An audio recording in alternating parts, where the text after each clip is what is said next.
Well, President Biden was caught holding a cheat sheet with reporter questions on it during yesterday's press conference with the South Korean leader. You can see it. It has the date, how to pronounce the reporter's name, and then exactly what the reporter was going to ask.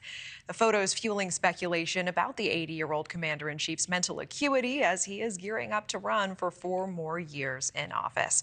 I do want to bring in Dr. Lauren Wright, professor of politics at Princeton University, and John Opdyke, president of Open Primaries, advocating for election reform. Thank you both for being here. Sure. Dr. Wright, let's start with you. Is this the big deal some critics are making it out to be? Does this leave the president open to questions about his age just a couple days after his announcement?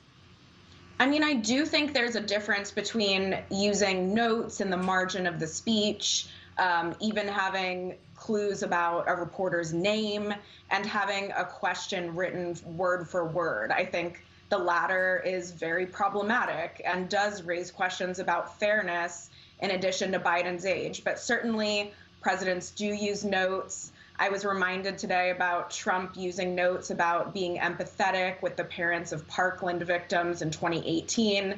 That was really bad for him too. But yes, these questions are legitimate. Trump is on the older side and Biden is the oldest president ever. And I suspect that these questions will only grow more numerous as we get closer to the campaign trail. Yeah, and speaking of that, I mean, John, what does President Biden and his team need to do? What do they need to avoid going forward? How can they prove to the American public that he's vigorous and up to the task?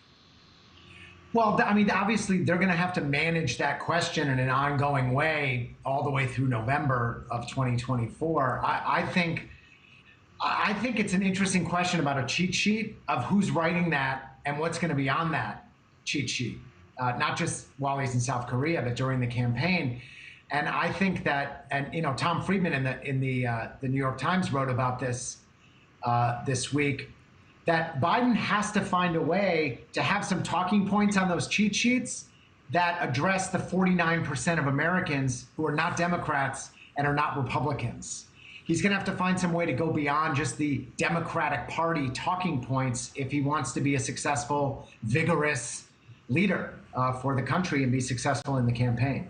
Thank you for watching. Go to newsnationnow.com to find News Nation on your television provider. And don't forget to click the red subscribe button below to get more of News Nation's fact-driven, unbiased coverage.